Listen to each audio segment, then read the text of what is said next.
If you have just sent money to a scammer, stop and take one slow breath.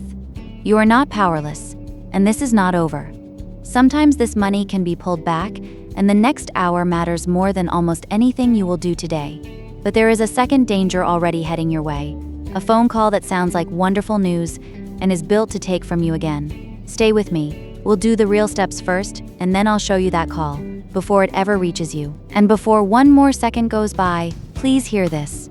It is not your fault. These are organized crews, built by professionals to fool careful, intelligent people every single day. Feeling foolish only slows you down, and right now, speed is your friend. So let's trade the panic for a plan. Calm, clear moves in order. You can do every one of them. Here is why we move quickly. In 2024, Americans 60 and older reported losing about $4.9 billion to fraud across more than 147,000 complaints, according to the FBI's Elder Fraud Report. But here's the part the headlines skip. Your very first move depends entirely on how you paid, and some of those doors are still open right now. Let's go. First, the real recovery. And the rule almost nobody tells you fast enough. What you can do in the next hour depends on how the money actually left your hands. Your very first call is to whoever moved the money. Your bank, your card company, or the payment app you used. Tell them in plain words, this was a fraud, and ask them to stop or reverse the payment. Always use the number on your card or inside your own app. Never a number from the message that tricked you, and do it now. The sooner you call, the more they are able to do. Now, by method, with the best odds first. If you paid by credit or debit card, you are in the strongest position. Call the number on the card, say the words, "This was a fraudulent charge," and ask them to dispute that charge and to freeze or replace the card. Card companies handle this every single day, and a credit card in particular gives you real protection. If it went by bank transfer or a wire, call your bank right away and ask them to recall or reverse it. I will be honest with you. Once a wire lands, it can be hard to claw back because the money moves so fast. But your only chance lives in those first hours, so every minute counts. Make the call. If you used a payment app like Zelle, Venmo, or Cash App, report it in the app as fraud and call your bank as well. And be careful of a cruel twist here. Anyone who messages you offering to reverse an app payment for a fee is a scammer. The app and your bank are the only real channels, and the hardest cases, so you're never blindsided. If you paid with a gift card, call that card's company right away, read them the numbers, and ask if they can freeze the balance. Some can. If you sent cryptocurrency or wired cash through a service like MoneyGram or Western Union, the honest truth is it is usually gone, but report it fast anyway. Speed is the only lever you have. Step 2. Report it. It is free, it is quick, and it genuinely helps. In the United States, the FTC at reportfraud.gov and the FBI at ic3.gov. In Britain, Action Fraud. In Canada, the Canadian Anti-Fraud Centre. And in Australia, ScamWatch. One honest note. Reporting builds the cases that catch these crews. It is not a button that refunds your account, so do not let anyone tell you they can speed that up for a fee. Step 3 takes 5 minutes and makes everything else work better. Write it all down. The dates, amounts, any names or numbers, and screenshots of the messages. Your bank's dispute and your report both go smoother when you can simply hand over the facts. You are building your own case file, calmly and in control. Now, the warning I promised. And for many people, this is the most important minute of this whole video. The moment you have been scammed, you quietly become a target for a second scam. And this one is built to feel like the rescue. Here is why it finds you. Criminals buy and sell lists of people who have already paid a scammer.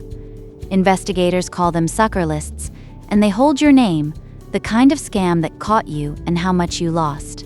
As AARP puts it plainly, if you have been scammed once, you are now on a list, and they will come for you again. So, a few days later, a call or a message arrives. A recovery service, a fraud investigator, a law firm. Sometimes even someone claiming to be from the government or the FBI itself. They sound calm and official, and they tell you the words you most want to hear. We found your money and we can get it back. Wonderful news. This is the recovery division, and I'm pleased to tell you we have located your funds. I can have the full amount returned to you today. There is just a small, refundable processing fee of $300 to release the transfer. Now, can you confirm your bank details for me so we can send your money home? And there it is. The upfront fee. They may call it a processing fee, a retainer, a tax, or a release fee. The name does not matter. Real authorities and real banks never charge you to recover stolen money. The FBI's own complaint center says it plainly. It will not ask you for payment to get your funds back. So any upfront fee of any kind is the scam itself. 2 more tells, so you can name it in a heartbeat. First, it came to you out of the blue. You did not go looking for this company. And second, the pressure. Act now, today, before the window closes. Real help is never an ambush, and it never rushes you. And one more, because it is sneaky. Sometimes they send you a check, often for more than you lost, and ask you to deposit it and send back the difference. The check is fake, and it will bounce after your real money is gone. A check followed by send back the difference is always a scam. And this is not rare or old news. In 2025, the FBI warned that criminals are now impersonating that very center, the place where you report fraud, to hit victims a second time. With more than 100 reports in barely a year, others pose as law firms promising to recover cryptocurrency. The more official a recovery offer sounds, the more carefully you should treat it. So here is the single move that beats every version of it. If anyone contacts you offering to get your money back, hang up. Then, if you truly want to check, go to them yourself, on a number you find independently, never one they give you. No one who genuinely helps you will ever ask you to pay first. Almost there. A few quiet moves now, so that this cannot quietly snowball into something bigger. Change the password on your email first, because whoever controls your email can reset everything else. Then your bank, and switch on 2-step verification while you are there. And in the United States, you can place a free fraud alert or a credit freeze with the 3 credit bureaus, so no one can open new accounts in your name. It is free, and you can lift it anytime. And expect more calls and texts than usual for a while, because your number may be on that list now. You already know the move. Do not reply and do not tap. When in doubt, go to them yourself on a number you trust. Urgency is their tool. It does not have to be yours. Let's put it on one card you can screenshot. 1. Move fast by how you paid.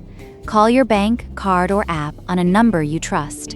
2. Report it free at reportfraud.gov and ic3.gov. 3. Write down every detail. 4. Never ever pay a fee to get your money back. And 5.